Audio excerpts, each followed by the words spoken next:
नमस्कार, Monday morning, स्वागत है आप सभी का पावर ब्रेकफास्ट में। आपके साथ मैं हूं नेहा आनंद। आइए देख लेते हैं कि आज अंतर्राष्ट्रीय बाजारों से हमारे मार्केट्स के लिए किस प्रकार के संकेत हैं। तो चाइनीज मार्केट्स कर रहे हैं कमबैक एक हफ्ते की छुट्टी के बाद। एसजीएक्स निफ्टी पर नजर डालें तो यहां पर ऑफ कोर्स कुछ स्ट्रेंथ जरूर नजर आ रही है। फिलहाल 56 अंक ऊपर है, 17,745 के पास हो रहा है कारोबार। डाउ फ्यूचर्स हालांकि 46 अंक नीचे इस समय नजर आ रहे हैं और नैस्डैक फ्यूचर्स में भी 27 अंकों की कमजोरी दिख रही है।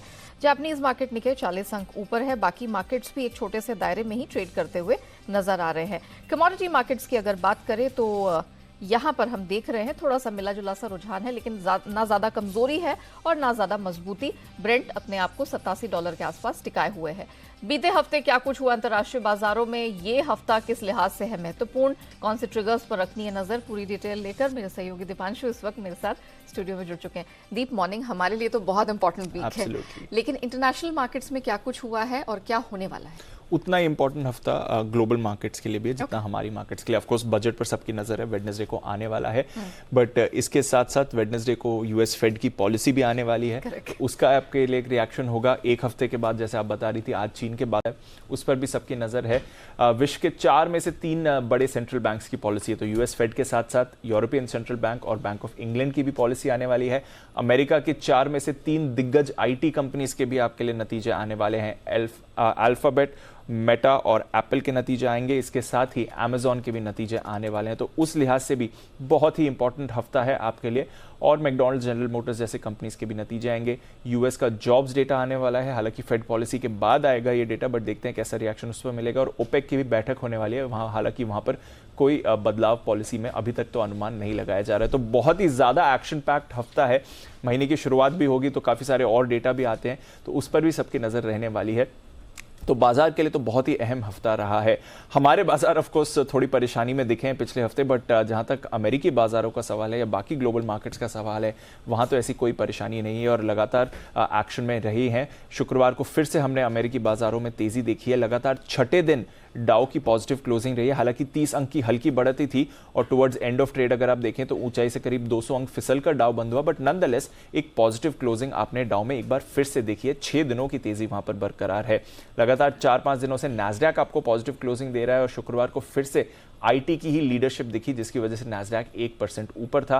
बॉन्ड यील्ड हल्की 3.5% के ऊपर ही है, बट यहां से कोई चिंता नहीं है। फेड की पॉलिसी पर सबकी नजर है और ज्यादातर जानकार 90% से ज्यादा इस समय मान रहे हैं कि सिर्फ 1/4% की ही हाइक हो सकती है और उसमें भी काफी लोगों का मानना है कि ये आखिरी हाइक होगी फेड की तरफ से। अब ये कितना सही है ये तो हमें नहीं मालूम और फेड की कमेंट्री क्या आती है उस पर सबकी नजर रहेगी, बट नॉनदलेस उससे पहले अगर आप देखें तो अमेरिकी बाजार अच्छे एक्शन में ही है। इनफैक्ट अगर आप पिछले हफ्ते की बात करें तो 0.25% ऊपर आपको डाउ ट्रेड करते हुए दिखा। S&P 500 2.5% ऊपर था और नैस्डैक जहां पर बढ़िया रिवाइवल आया है 4.25% ऊपर रहा और इस साल की शुरुआत से अब तक नैस्डैक 11% की तेजी आपको दिखाता रहा। तो पिछले साल की 33% की गिरावट के बाद एक अच्छा bounce back IT related stocks में आ रहा है और नैस्डैक उसकी वजह से एक्शन में दिखा। शुक्रवार को यूरोप के बाजार हल्की बढ़त के साथ ही बंद हुए, तो वहां पर कोई मूव नहीं था। कमोडिटीज में भी जैसा आप बता रही थी थोड़ा उतार चढ़ाव हुआ है, बट ओवरऑल पिछला हफ्ता थोड़ा थमा हुआ ही था। इनफैक्ट कच्चे तेल की बात करें तो करीब 1.5% की साप्ताहिक गिरावट ही है। 87 के आसपास ब्रेंट इस समय ट्रेड कर रहा है। ओपेक की बैठक है ऑफकोर्स इस हफ्ते, वहां पर रखिए नजर। सोने में थोड़ा उतार चढ़ाव है, बट फिलहाल 1930 के आसपास सपाट ही है। सिल्वर 24 के नीचे है। बेस मेटल्स में भी आपने मिला जुला कारोबार देखा है, हालांकि पिछले हफ्ते की शुरुआत में काफी एक्शन में थे। अब जो दोबारा चीन खुल रहा है, देखते हैं वहां से बेस मेटल्स में आपको कैसा एक्शन आते हुए दिख रहा है। तो ओवरऑल ग्लोबल बाजार तो ठीक ठाक ही रहे हैं। अब हमारे बाजार में देखते हैं किस तरह का रिएक्शन आता है, बट एक्शन के हिसाब से हमारे लिए भी बड़ा इवेंट है और ग्लोबल मार्केट्स के लिए भी काफी सारे बड़े इवेंट्स इस हफ्ते आपको दिखने वाले हैं। तो एक एक्शन पैक्ड हफ्ता रहने वाला है अंतर्राष्ट्रीय और घरेलू बाजार दोनों के लिए। शुक्रिया दीप, पूरी डिटेल्स दर्शकों के सामने रखने के लिए। आइए आगे बढ़े, उससे पहले देख लेते हैं कि बीते हफ्ते संस्थागत निवेशकों का प्रदर्शन किस प्रकार का रहा है। तो वैसे तो हमने लगातार देखा है कि घरेलू संस्थागत निवेशकों ने अपना दमखम दिखाया है और हूबहू वही होता हुआ शुक्रवार को भी दिखाई दिया है। 4250 करोड़ के पास की खरीद का फिगर वहां से निकल कर आया है। एफएनओ में देखा जाए तो विदेशी संस्थागत निवेशकों ने कुछ दम दिखाया, 2350 करोड़ की खरीद का फिगर वहां निकला। हाँ, कैश स्पेस में वो जो भारी भरकम लाल निशान दिखाई दे रहे हैं, 4 डिजिट की जो भारी बिकवाली देखने को मिली है, इस पर देखना होगा मार्केट कैसे रिएक्ट करता है। ऑलमोस्ट 6000 करोड़ के पास की बिकवाली वहां पर हाथ लगी। तो अब जिस तरह के ग्लोबल संकेत बनते हुए दिखाई दे रहे हैं, जिस तरह के क्यूज मिलते हुए दिखाई दे रहे हैं, इन सबके बीच हमारे मार्केट्स आज कैसे बिहेव करेंगे, आपको क्या करना है, सब बताने के लिए जी बिजनेस के मैनेजिंग एडिटर अनिल सिंह भी हमारे साथ जुड़ चुके हैं।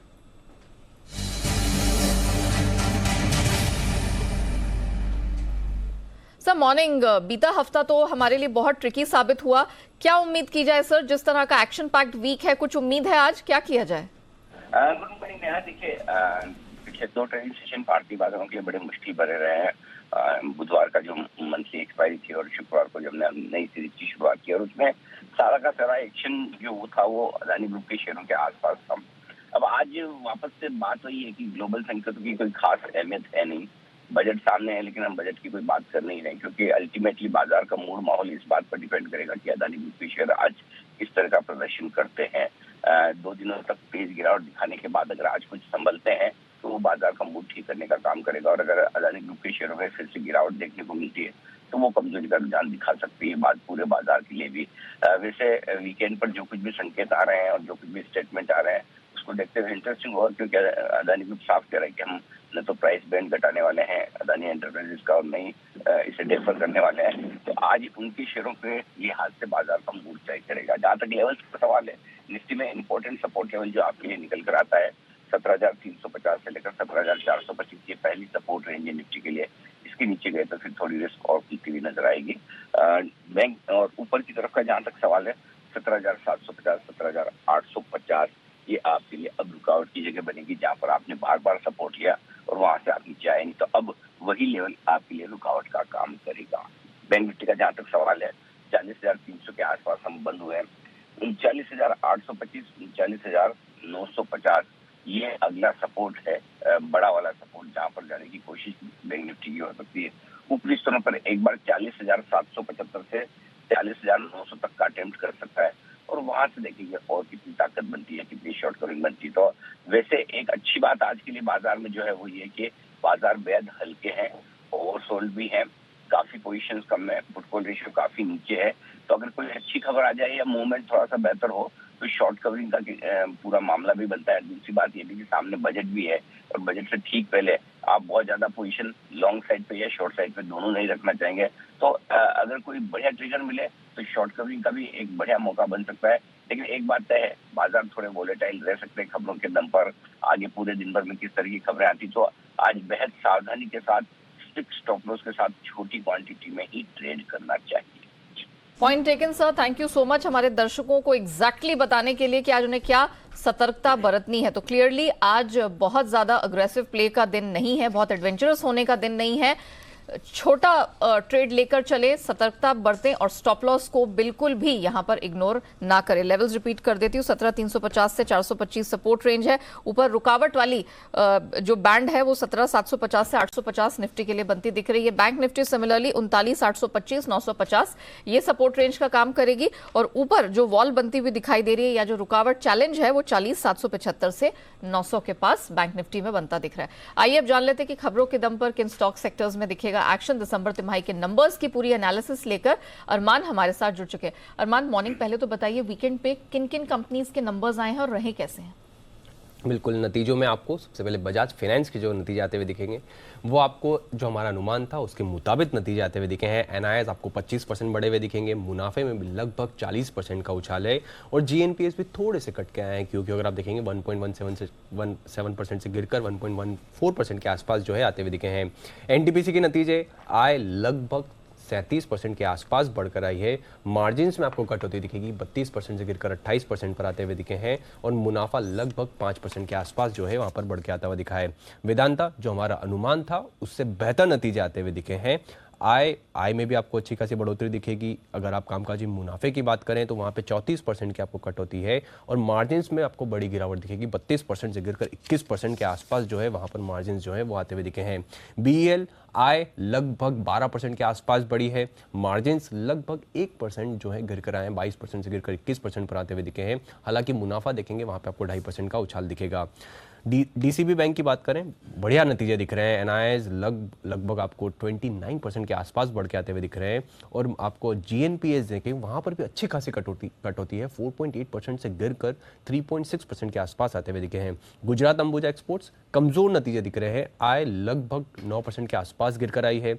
मार्जिन्स में भी कटौती है, 13% से गिरकर 10% के आसपास आते हुए दिखे हैं। शेषशाही पेपर की बात करें, नतीजे बढ़िया दिख रहे हैं। आय लगभग 66% के आसपास जो है बढ़कर आती हुई दिखी है। हालांकि अगर आप मार्जिन्स देखेंगे 5% से बढ़कर 27% के आसपास जो है आते हुए दिखे, और मुनाफा 6 करोड़ से बढ़कर 112 करोड़ के आसपास जो है वो होता हुआ दिखाया। और चेंजेस इन इन्वेंट्री जो पीएनएल में होता है उसका जो है यहाँ पर कोई फायदा मिलता हुआ दिखा। और अंत में अगर आप बात करें गोदरेज फिलिप्स की, तो वहाँ पर आपको ओवरऑल नतीजे बढ़िया दिख रहे हैं। हालांकि मार्जिन्स जो है वहाँ पर थोड़ा आपको दिक्कत है। अगर आय देखेंगे, आय में 28% की बढ़ोतरी है, पर मार्जिन्स 20% से गिरकर लगभग 19% के आसपास जो है आते हुए दिखे हैं। हालांकि मुनाफे में आपको 70% का उछाल दिखेगा। चलिए, तो ये वो बड़ी कंपनियां हैं जिनके नंबर्स आए हैं। ऑफ कोर्स आज जब बाजार खुलेंगे तो इन नंबर्स पे रिएक्शन दिखेगा और आपके लिए होगा कमाई का मौका। लेकिन अरमान, ये भी बता दीजिए कि आज के महत्वपूर्ण ट्रिगर्स कौन से हैं, और कुछ खबरें भी होंगी ना जिनके दम पर एक्शन दिखेगा। बिल्कुल बिल्कुल, कई सारी खबरें हैं और नतीजे भी हैं। नतीजों का तो सीजन चल रहा है। निफ्टी में अगर आप बात करें, Bajaj Finserv, BPCL, L and T, tech Mahindra जैसी बड़ी कंपनियां, दिग्गज कंपनियां जिनका नतीजे आते हुए दिखेंगे। F&O में Exide Industries, REC, Laurus Lab, GAIL, SRF और PNB जैसी कंपनियां हैं जहां पर आपको नतीजे आते हुए दिखेंगे। आरती फार्मा लैब्स पर भी ध्यान रखना है, क्योंकि इनकी डीमर्जर, जो आरती इंडस्ट्री के साथ डीमर्जर हुआ था, उसके बाद शेयर्स की लिस्टिंग होती हुई दिखेगी। वीआरएल लॉजिस्टिक, जहां पर बोर्ड बैठक में नतीजों के साथ साथ शेयर बायबैक जो है वहां पर विचार किया जाएगा। हेरिटेज फूड्स, जिनका right issue of equity shares जो है वो आज से शुरू होने वाला है। रेडियंट कैश मैनेजमेंट, इनका IPO का लॉक इन पीरियड जो 30 दिन का है वहां पर वो खत्म होता हुआ दिखेगा। और इसी के साथ साथ सरकार जो है ऑल पार्टी मीटिंग जो है बजट सेशन के पहले जो है वो भी बुलाती हुई दिखेगी। एक्स डेट है हिंदुस्तान जिंक में, जहां पे इंटरिम डिविडेंड है 13 रुपए का। अब आ जाते हैं खबरों पर। खबरों में सबसे पहले अडानी इंटरप्राइजेज, उनका जो FPO चल रहा है वहां पर आप अपडेट देखेंगे। पहले दिन तक जो रिटेल का हिस्सा है सिर्फ 1% जो है वो बढ़ता हुआ दिखा है। आज FPO का फिर अब दूसरा दिन होता हुआ दिखेगा। और अडानी ग्रुप का FPO पर यह भी आया है कि FPO की उन्होंने जो मियाद और इश्यू प्राइस जो है उसमें कोई बदलाव नहीं होगा। और उसी के साथ साथ हेडनबर्ग की जो रिपोर्ट है उस पर जवाब भी उन्होंने दिया है कि हेडनबर्ग का एक्शन जो है वो कैलकुलेटेड सिक्योरिटीज फ्रॉड की श्रेणी में जो है वो आता है। SBI ने भी वहां पर क्लैरिफिकेशन दिया है कि उनका एक्सपोजर जो central bank large exposure framework है उससे काफ़ी नीचे है और वो सिक्योर्ड एसेट्स में है। और MSCI ने भी ये बयान दिया है कि MSCI अडानी ग्रुप पर जो हेडनबर्ग की रिपोर्ट है वहां पर कई सारे फीडबैक्स जो है वो मांग रहा है। KNR कंस्ट्रक्शंस, यहाँ पे आंध्र प्रदेश और तमिलनाडु में भारतमाला परियोजना के तहत 6 लेन हाईवे का जो है वो डेवलपमेंट करने वाले हैं। गार्डन रिच बिल्डर्स पर भी ध्यान रखिएगा, क्योंकि कंपनी ने जर्मन के रोल्स रॉयस सॉल्यूशन जो है उनके साथ MOU किया है। NMDC स्टील के स्ट्रेटेजिक विनिवेश के लिए EOI मिला है। और अंत में सोना BLW प्रिसिशन फोर्जिंग्स पर ध्यान रखिएगा, क्योंकि एक्सिस कैपिटल बिल्डर फंड और एक्सिस के कई और फंड्स ने लगभग, अगर आप देखें कंपनी में लगभग 6.21 लाख जो कि 0.1% इक्विटी होती है शेयर का अधिग्रहण किया है। चलिए, थैंक यू सो मच अरमान। वो पूरी डिटेल्स दर्शकों के सामने रखने के लिए आपको मिलेगा बेहतरीन कमाई का मौका चुनिंदा स्टॉक्स में और सेक्टर्स में। आइए अब जान लेते हैं आज की ट्रेडिंग कॉल्स। चॉइस ब्रोकिंग से करेंगे शुरुआत। अशोक लेलैंड खरीद के चलने की सलाह है। इस रणनीति में 145 का स्टॉप लॉस लगाएं, लक्ष्य होगा 157 का। और अनरठी सिक्योरिटीज की तरफ से ऑयल इंडिया खरीद के चलने की सलाह है। खरीदारी की इस रणनीति में 232 का स्टॉप लॉस, 245 के लक्ष्य के लिए। आइए अब जान लेते हैं कि आज के बाजार पर एक्सपर्ट्स आपके लिए कौन सी खास रणनीति स्ट्रैटेजाइज करके लेकर आए हैं, किन स्टॉक सेक्टर्स में दिखेगा एक्शन। सब पर बात करने के लिए सेंट्रम ब्रोकिंग के नीलेश जैन हमारे साथ जुड़ चुके हैं। नीलेश जी, मॉर्निंग। जिस तरह का कोहराम हमने बीते हफ्ते 2 ट्रेडिंग सेशन में देखा है, क्या कुछ राहत के संकेत हैं ब्रॉडर मार्केट्स में? आज क्या करें? Very good morning to Neha ji. देखिए, ये सप्ताह काफी इवेंटफुल होने वाला है, जिस हिसाब से मंथली F&O की एक्सपायरी के चलते और उसके अलावा बजट है, तो मेरा ये मानना है कि इंडेक्स को अवॉइड करने की सलाह होगी। कोई भी ट्रेड वहां पे नहीं होगा, क्योंकि 17,800 का जो इमीडिएट सपोर्ट था वो ब्रीच हो चुका है। और ऊपरी स्तरों पर देखें तो अब 18,000 का एक मेजर रेजिस्टेंस है और निचले स्तर पर 17,500 और 17,300 के आसपास के 2 नेक्स्ट सपोर्ट निकल के आ रहे हैं। तब करना ये होगा कि स्टॉक्स एंड सेक्टर स्पेसिफिक पे फोकस करना होगा। डिफेंसिव पे कहीं ना कहीं फोकस शिफ्ट होता हुआ नजर आ रहा है, तो यहाँ पे इंडेक्स पे कोई ट्रेड नहीं होगा मेरी ओर से। स्टॉक स्पेसिफिक एक्शन पे फोकस करने की सलाह होगी। बता दीजिए कि कौन से स्टॉक्स आज आप हमारे दर्शकों के लिए रेकमेंड करेंगे? बिल्कुल नया जी, देखिए खरीदारी करनी है और इस हिसाब से कंजम्पशन स्पेस में एक अच्छा मोमेंटम हमें देखने को मिल रहा है। ITC ये एक पर्टिकुलर काउंटर ने काफी आउट परफॉर्म किया है। एक सिमेट्रिकल ट्रायंगल फॉर्मेशन का ब्रेकआउट भी हमें देखने को मिला था। इसे खरीद के चलने की सलाह होगी। ऊपरी स्तरों पर 355 तक की अपसाइड यहाँ पे देखने को मिल सकती है। 341 का स्टॉप लॉस रखना होगा। उसके साथ ही साथ मैकडॉवेल, यूनाइटेड स्पिरिट, यहाँ पे भी एक अच्छा पुल बैक हमें देखने को मिला था फ्राइडे के सेशन में। इस पर्टिकुलर काउंटर में भी कंटिन्यूएशन ऑफ पुल बैक हम एक्सपेक्ट करके चल रहे हैं। ऊपरी सर पर 785 के टारगेट होंगे, 755 का स्टॉप लॉस होगा। ये बारी है जानने की कि कमोडिटी बाजार में आज आपको क्या रणनीति अपनानी है। मोतीलाल ओसवाल कमोडिटीज के अमित सजेजा हमारे साथ जुड़ चुके हैं। अमित जी, पहले तो बुलियन पे फोकस कर लेते हैं। सोना एक दायरे में ट्रेड करता हुआ दिखाई दे रहा है, आज क्या करना चाहिए? जी, गुड मॉर्निंग। देखिए, जो फ्राइडे को कोर पीसी यानी इन्फ्लेशन के जो डेटा आए थे, उसके बाद हमने डॉलर इंडेक्स में गिरावट आते हुए देखी है, जिसके चलते निचले स्तरों पे मुझे लगता है गोल्ड और सिल्वर को डेफिनेटली एक सपोर्ट मिलेगा। तो गोल्ड में मैं करीबन अप्रैल वायदा में जो है 56,900 पे बाइंग की सलाह देना चाहूँगा, 57,300 से 400 के लक्ष्य के लिए। सिमिलरली चांदी में 68,300 के आसपास बाइंग की जा सकती है और ऐसा लगता है कि अपसाइड में लगभग 69,000 तक के लक्ष्य में देखने मिल सकते हैं। चांदी दोनों में खरीद बनती है, लेकिन कच्चा तेल इस पे क्या किया जाए? क्योंकि 2 हफ्ते कुछ स्ट्रेंथ दिखाने के बाद हमने बीते हफ्ते फर्स्ट वीकली लॉस बनते हुए देखा है। आज जो $87 के पास है, कैसे मौके आपको दिखाई दे रहे हैं? जी, देखिए, ब्रॉडली पिछले 3 हफ्तों से हमने एक दायरा देखा है, खास करके सेंसेक्स पे देखें तो 6,400 से लेकर 6,700 का एक दायरा बना हुआ है। क्योंकि हम उस दायरे के निचले छोर पे हैं, तो मुझे लगता है यहाँ से पुल बैक की पॉसिबिलिटी बनी हुई है। मैं डिप पे यानी 6430 के करीब बाइंग की सलाह देना चाहूंगा, 6580 के लक्ष्य के लिए। ओके, चाइनीज मार्केट का आज कमबैक हुआ है, तो मेटल्स में आज खरीदारी बनती है? जी, वेरी मच पॉसिबल। कॉपर में हमने स्ट्रेंथ बनते हुए देखी है पिछले काफी दिनों में और ऐसा लगता है कि स्ट्रेंथ जारी रहेगी। ये लाइकली है कि 800 का जो आंकड़ा है वो M6 कॉपर पार कर जाए शॉर्ट टर्म बेसिस। ओके, तो मेटल्स के लिए कुछ चमकने का आज बेहतरीन मौका बनता दिख रहा है। 800 के आंकड़े पर रहेगी नजर। ऑलमोस्ट 792 का लेवल हमने बीते हफ्ते M6 कॉपर में बनता हुआ देखा। Thank you so much Amit, हमारे साथ जुड़ने के लिए, वो डिटेल रखने के लिए। आइए अब बढ़ते हैं आगे, FIR की तरफ लेकर आते हैं FI इन्वेस्टमेंट रिपोर्ट्स।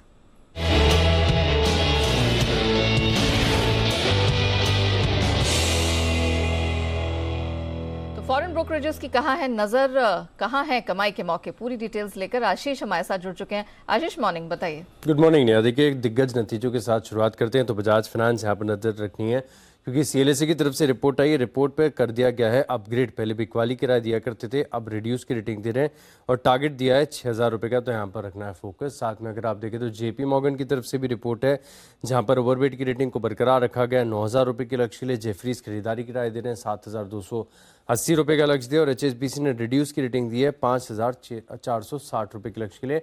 5,761 की जो है शुक्रवार की क्लोजिंग है। इसके अलावा अगर आप देखें तो NTPC यहाँ पर भी नजर रखिएगा। CLSA खरीदारी किराया दे रहे, लक्ष्य बढ़ाया उन्होंने 188 से बढ़ाकर 195 रुपये कर दिया है। जेफरीज ने खरीदारी किराया दी 195 रुपये के लक्ष्य के लिए। वेदांता यहाँ पर भी नतीजों का इम्पैक्ट आज आपको देखने को मिलेगा। स्लाइटली अगर आप देखें तो अनुमान से बेहतर जो है नतीजे यहाँ पर ऑपरेशनल फ्रंट पर आते हुए नजर आए। इसके बाद CLSA की तरफ से कवरेज है, रिड्यूस की रेटिंग को बरकरार रखा और लक्ष्य में भी अगर आप देखें तो बहुत ही मामूली एडजस्टमेंट किया। 295 से लक्ष्य को घटाकर जो है वेदांता पर लक्ष्य को कर दिया है 290 रुपये। तो यहाँ पर नजर रखनी है। भारत इलेक्ट्रॉनिक्स मॉर्गन स्टैनली की तरफ से रिपोर्ट है, जहाँ पर ओवरवेट की रेटिंग को बरकरार रखा है 124 रुपये के लक्ष्य के लिए। करीब 94 रुपये की क्लोजिंग है। नहीं, अपसाइड अभी भी यहाँ से एक्सपेक्ट करके चल रहे हैं। और अंत में फिलहाल के लिए ग्लेनमार्क लाइफ साइंसेज, यहाँ पर भी अगर आप देखें तो गोल्डमैन सैक्स की तरफ से रिपोर्ट है, जहाँ पर खरीदारी किराए को बरकरार रखा है और लक्ष्य में थोड़ी सी कटौती की गई है। 500 रुपये से लक्ष्य को घटाकर इन्होंने कर दिया है 485। हालांकि स्टॉक अगर आप देखें तो करीब 390 के करीब ट्रेड कर रहा है। Okay, thank you so much Ashish, वो पूरी डिटेल्स दर्शकों के सामने रखने के लिए। आइए इसी के साथ पावर ब्रेकफास्ट को हम यही रैप अप करते हैं, लेकिन आप बने रहिएगा जी बिजनेस के साथ।